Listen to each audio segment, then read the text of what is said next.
You're listening to the Ottawa Home Boyz podcast, your go-to source for Ottawa real estate and everything in between. Now, here are your hosts, Aboozar Sheikhi, Burton and Ahmad Hage Hassan. This podcast is about the real estate market in Ottawa and housing advice. But the advice may not apply to your situation. Contact the Home Boyz or any licensed real estate professional for specific recommendations before you make decisions about your real estate needs. Welcome to another episode of Ottawa Home Boyz. I'm Aboozar Sheikhi along with my Burton. Nice to be here. colleagues Ahmad Hassan. and our special guest. Thank you, and I'm Amer Ali. Welcome, Amer. So you're tell us about yourself, and then we'll go from there, Yeah, and we'll talk about Absolutely, man. I'm a real estate lawyer. I'm the owner and founder of Amer Ali Law. We're based out of Ottawa. We also have offices in Toronto, and soon we'll be expanding into the U.S. as well.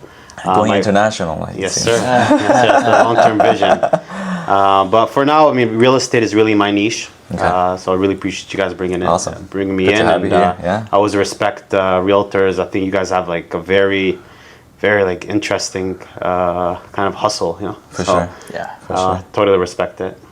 Much appreciated. Yeah, nice and to have you. we'll just go around and talk about how you guys have been doing in the past week or two, and then we'll talk about Amer, what's going on with the challenges and everything else that you be facing, and then we go to the market, right? We always adjust ourselves to the market and talk about in the show in terms of what's happening, and we'll talk about the shifts, and you talk about the shifts that you may be seeing, and then we sync up and then get a conclusion in the end as to what's to come in the real estate market. What's going on with you, Dan? Yeah, it's been good, Aboozar. It's nice to be here with you guys today. Nice to have Amer on. Appreciate you taking the time. Most interesting things going on my side. It's a little bit listing heavy right now. So I've got a listing coming up in the building overlooking TD Place. Okay. It's actually on the side that you can see the field from, so that's pretty cool. And it's nice, livable square footage, livable layout.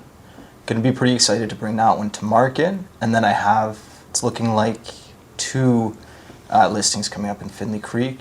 One would be townhome for rent, and another one's a nice size single family detached for rent. So the last that one, is that for sale? Yeah, that'll be for sale Okay. and for rent. We're going to go with both options on that one. It's interesting. I want to pick your brain on that because I'm always one-sided in that aspect. But Either buy or sell. yeah, that's right. Yeah. Or, sorry, either sell or rent. Sell rent. Yeah. I used to live in Lansdowne. It's a very nice area. Yeah.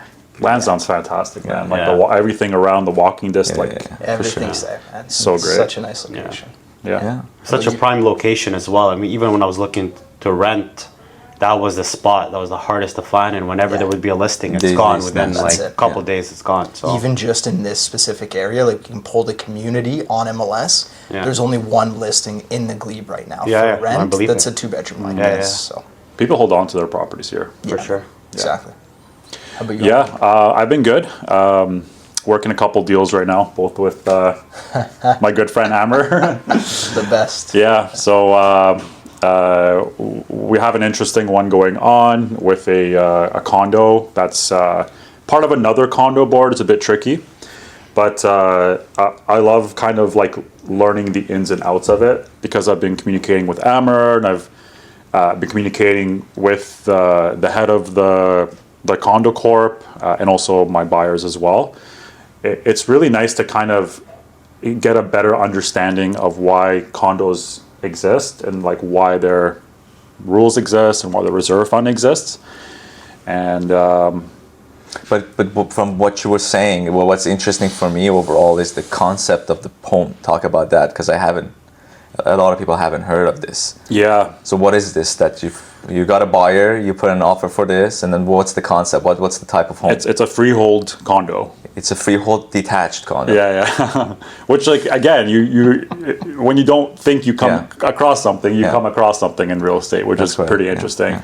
But the idea is, with certain condos, especially townhouse condos, you'll have a lot of the stuff on the external that's typically repaired as part of the condo fees, like the roof, the siding, you name it, the windows. But this one specifically, it's literally a freehold home. So anything that needs repairs in the home is on the responsibility of the owners. Yeah. But they do share a community in terms of the roads, a dock area as well. So the condo fees are contributing to that. Okay. So it's pretty interesting. And then when you have, especially when you have like two separate different condo boards, you start to see, oh wow, like if there's issues between the two, there could be complications. So you're definitely the lawyer. Definitely need a lawyer. 100%. Awesome. So yeah, I did the status certificate review for that one, and it was a little bit interesting because there's like a shared facilities you agreement. really have to pick sometimes, right? Yeah, You have to and that's pick like evidence, that's primarily the big part of my job when it Yeah. comes to condos that makes it Yeah. different than any other property is that status certificate review. I mean, usually you guys are showing people the property and all that, and you know they may like it in the moment, they may like the price in the moment, they know what their condo fees are, but the status certificate review kind of gives you a bit of that behind the scenes, and also helps the budgeting for the future because condo fees, as I'm sure you guys know, sure. are constantly getting increased. You also want to look out for like special assessments. Those are as he was saying, it's so many things like that you don't see typically as realtors, and then when it's dug up, like there was a whole mess with Ashcroft and with the Soho buildings. Right on Champagne, and that was basically a whole thing that got dug up. That these two builders, Mastercraft Starwood and Ashcroft, had a deal together that they could encroach on each other's properties, right? Which the owners probably had Which little the to know owners had about. absolutely no clue that got dug up, and a whole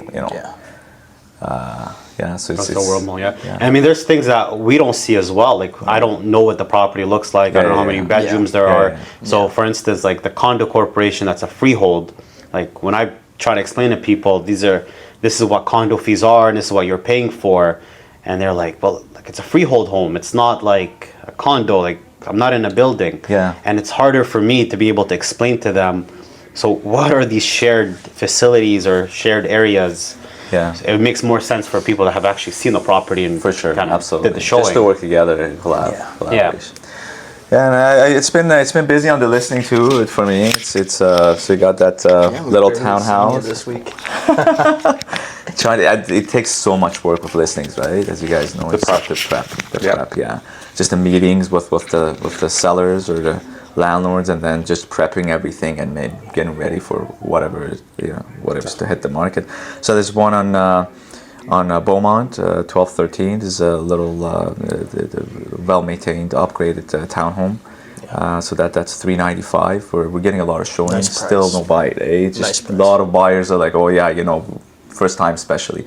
Agents' feedback. My client loves it. They just want to wait and see what. So it's just that frustration on that end that's happening. We got another single home in Avalon East, 1118 Lycan Avenue. So that's a 3+1 bedroom, 4-bathroom home, and we're having an open house this weekend. So hopefully we'll get some momentum on that. And I was telling Dan, it's tricky with Orleans. There's within 50K gap, you have 22 properties. That it's so difficult for buyers to, you really have to narrow it down with your agent, right? You need to tell them what you want for them to really narrow it down. Otherwise, they'll be showing properties, and you just don't get to that conclusion. How do you guys usually do that? Like, do you have an intake process? Like, how do you kind of qualify a client and what they're looking for to be able to kind of... I'm very dead set on my end of how I do things. Some people may not do it this way, might not like it. I'm not really... there's care that goes towards the client, but mostly I'm really straightforward. So I'll sit you down, I'll tell them this is what you can get and these are your options. So, and I think it's better for them emotionally. There's a lot of attachment and so on. So I'm just showing, and then they come to a conclusion where they may have missed a property and so on. It's just not something I'm willing to do. So some people might get offended or whatever. That's I completely respect that, but it's just. This is what you can get. Now let's work on this now, right? This area, the specific price category. There's no, slight up and down. Sure, we gotta understand, but that's how I pretty much go about it. And to piggyback on that, I think every client is different, and sometimes if you ask, especially upfront, if you ask them for a list of requirements, there's always going to be an overabundance of requirements for what they think they can get. right? But then it's not until you actually start looking at homes within their price budget, then you can narrow things down. Like that's the one thing. Everybody has a different style, I think. You know, and it always starts off with an initial consultation call, or you get a little bit of information through email, but their requirements will start to change after like the first, second, third, fourth viewing. You know, like they'll start to get a better understanding once they go in person and see the home. I love that point, man. Like I feel like you have to take a hybrid approach to it. Like get to know what they're after, get out there in person. There's going to be an element of them feeling it out, being able to tell like what they like, what they don't like, and then keep refining. And then quickly pick on that and stand your ground, sort of, right? Because they want what they want sometimes, and the reality is just not kicking in for them. So it's just, and I love buyers, but there was this Property Brothers show. I don't know if you guys watched that. No, so they had a whole series dedicated to these twins that basically I think I've do seen renovations those, and stuff. So they do renovations. This specific series they did was they would taking the buyers to see the homes, they would talk about what they want, and then it would be all over the place, right? So then they would just make a list of what they need, and then they would take them inside this lavish place that they had everything they wanted, and then they would hit them with the price. That's reality TV for you, man. Just try to get a reaction out of people. So that was anyway. So then it's like it's again, it's harsh in a sense, but it just places them in a place where they're like, if you want this is the price, or the idea was you would settle for something that's a bit of a fixer-upper to get what you want. Right. You know, it's a long road to get to. And the disappointment, right? Like after, like you see such a nice house, and then you go to the next one. You're like, oh, you know. So we don't want that. but again, essentially the idea was they were satisfied, right? When all the rentals were done, all the updates were done, they were satisfied. It's a whole process that went through. But again, we don't want to be that harsh, but to wrap it up, pretty much come to a conclusion sooner than later, so that they're not so much emotionally invested, and with the exhaustion. Would you say the approach is different if you're dealing with like first-time home buyers that are buying a house to live in versus people that are looking for a rental property or investment? Absolutely. And you're more gentler with the first-time home buyers, right? It's a whole process. You educate them first, as the boy said. Like you take them inside, they see what they want. Yeah, it might not sync with what their budget is, but slowly you gear and I also find there's always a learning curve with first-time home buyers compared to investors or repeat buyers. Like, for example, you don't even know where to start. When you're a first-time home buyer, you're typically going to lean on your agent for guidance of like, hey, what do I look for? Hey, where are the schools in this neighborhood? Repeat buyer might already know that neighborhood, or they might already know the features that they're after. And you might be able to walk in there with them in 30 seconds. They can tell you, this one's not the one for me, and let's get out of here. And it's snap with the investors, right? It's like even the townhouse that I have, I know the guy who looks for stuff like this in Toronto, so I sent it to him. He came down, visited once. They're working on the financing now, so it's much more fast paced. But you need to know. They're familiar with the process. You need to be ready when the opportunity arises to contact these buyers. Whereas with first time home buyers, it's more of a mellow. Kind of have to hold their hand a little bit and kind of walk them through the entire process. And it's given. And all that. So So you want to talk about Amer? Who's Amer? Like, talk about you, where you're coming from, how you started. It seems like get into it. You're not advertising so much. It's more of a. No, I don't advertise. I haven't done advertising. About Amer, So I started in 2019. I look young, but I've been doing this for quite some time now. So in 2019, I got my license in Ontario, became a lawyer.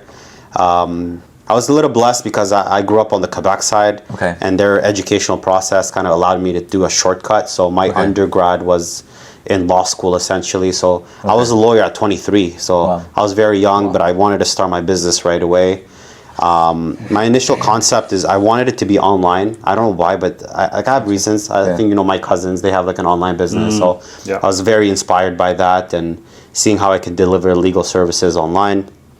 So in the beginning, I used to do Kijiji ads, and then so that's the most advertising I've done. I used to do like Kijiji and Facebook and whatnot, and see where that goes. And then eventually, I think in 2020, I made a decision that I wanted to go into real estate. Nothing in particular. I don't have like real estate agents in my family or anything like that. But I just thought that that would be more for me. I knew that I'd like to do more transactional type of work versus more like litigious type of work. Not that I'm not good at it, it's just I feel like it's a better lifestyle. And is that something you pick as a lawyer to go towards? No, so I could do anything. I could do criminal law, I could do family law, I could do anything I want in terms of legal services. But you just educate yourself towards a certain... There's some little, like if you want to do patent, trademark, that is a special license. I see. Okay. But if you want to do like family law, real estate, all of it, you could. Okay. I have that choice. It's just very difficult for one lawyer to be able to do to manage all of it. Okay. So I found my niche in real estate. I started in 2020. Started building a team. My first law clerk was somebody who was like 30 years experience. Okay. So she was like my mentor. Yeah. You know what I mean? She worked for me, but like she was my mentor. I learned everything through her, how to do the process. And then COVID hit. COVID helped a lot in a way because I had already started as a virtual law firm, even before virtual law firm was really a thing. And then during COVID, that's good timing, man. These new laws were coming out where now it's like you could do electronic signing and all that.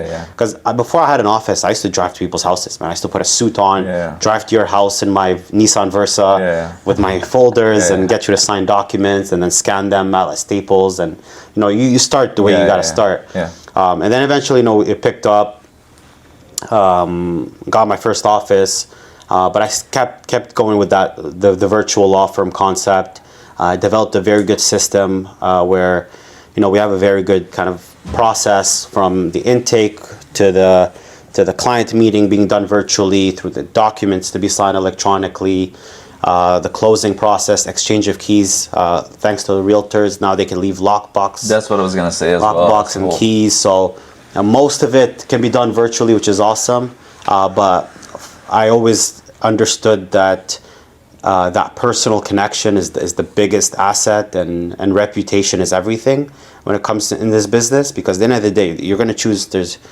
You need a real estate lawyer to close your transaction. Right? It's not an option. You need a real estate lawyer. So the market's unlimited. It's just a matter of which real estate lawyer they want to put down. So my strategy was just build like a very customer service focused firm, build a solid reputation, ask for Google reviews, because you know I answer the phone calls. So like you call in to ask if we do like you need legal services. You're talking to the lawyer right away. So a lot of people saw value in that. There's no middleman. You're not talking to a secretary that's taking to this person, take an appointment. When you call in, if I got you on that phone call, I'm very confident that like. And that makes a world of a difference, right? Because we're all zebras. Have you seen that? No. So there was a poster, one of these I guess coaches that they do real estate, and they made these posters, and the indication was that all realtors are like zebras, right? So in order for you to pick out. Oh, we're all we're all the same, kind of. Right, that's how the public perceives, right? Yes. So you have to go as extra mile to make that. How do you stand out? That's the thing. So that's good. We built a solid reputation, and instead of advertising, I just built very good, you know, relationships with people like Ahmad and other realtors. I've done deals with Dan as well, and you know, referrals mean a lot. And I also see a very high value in terms of for realtors to have a strong connection with a mortgage broker or a real estate lawyer, because when you're dealing with people that you know as well, it just creates such a smooth process, especially for when you're dealing with first-time home buyers. The odds of them having a real estate lawyer are like very slim. But if you're able to, you know, you guys are their first point of contact. You're showing them the house, they're happy. And if you're able to also be like, hey, you're gonna need a real estate lawyer. Do you guys have one? If not, I can recommend somebody. And I think it's how you convey the message, right? If you, for example, you know, with especially condos, like the relationship that you have, you know, the way you know, don't worry about that, man. It doesn't make much. It doesn't make any sense. You know, we have a relationship with our buyer, especially first time, and then it's the lawyer as well. But if we're not in sync in the back end, and I went through a similar thing where we got the, I had a good bond with the buyer, rather the lawyer. In the back end, there was, it's a condo that took up some debt, blah blah, the condo corp. Yeah. And the last comment was, let's go ahead and waive this. And I don't know what happened in the back end, but apparently it was a lot of scare tactic or whatever that was happening. But again, because of that bond I had, we managed to get the deal done. But again, it's not that you don't want to hold back, but it's just how that information is reflected to the buyer. So that they're aware, and but at the same time they don't freak out and the whole thing doesn't collapse. I think, like Amer touched on, it's really important for us as agents to have these good connections, right? Like, so many people that are starting their search, they're going to come to us because it's the fun part of the job, right? Oh, I get to look at this. Oh, wow, look how beautiful this home is. Oh, wait, I need to finance it. Oh, wait, if I'm purchasing it, I need to close it. And then it becomes a who do you know type of thing. Yeah. I like Amer. I don't know if you touched on it or not. You're bilingual as well. I do. Right? I speak 3 languages actually. Arabic as well. So people from the community, like Arabic community, I'm able to help them out as well. So it's all about like how many more clients you can take on. Yeah, right? Absolutely. Like your virtual services, that's efficiency. Absolutely. And then the fact that you can close anything in Ontario. Yeah. And speak these multiple languages, it makes you a Swiss Army knife. Absolutely. And also, like, if you don't know the realtor, you don't know the mortgage broker, and you guys don't know who the lawyer is, when something goes wrong, this is what do you think happens? Everyone's blaming the other guy. But if I know the realtor and I know the mortgage broker, there's no more blame game. This is a team game. We all have a mutual goal. You guys don't get paid unless that deal closes. I don't get paid if that deal doesn't close. Same goes for the mortgage broker. So we're all working together to close this transaction. So if there's any hiccups, nothing feels better than, like I can call this guy on his cell phone. Hey, what's going on with that deal? Clients being a little bit difficult. Can you give him a call? Give him a call right now. And it's a team thing. Versus when you don't know who you're dealing with, you're just like I hope that lawyer knows what he's doing, or I hope that mortgage broker is like on top of it and is like, does he know this is closing next week? I still don't have my mortgage instructions. So it's like, if you have that team thing going on,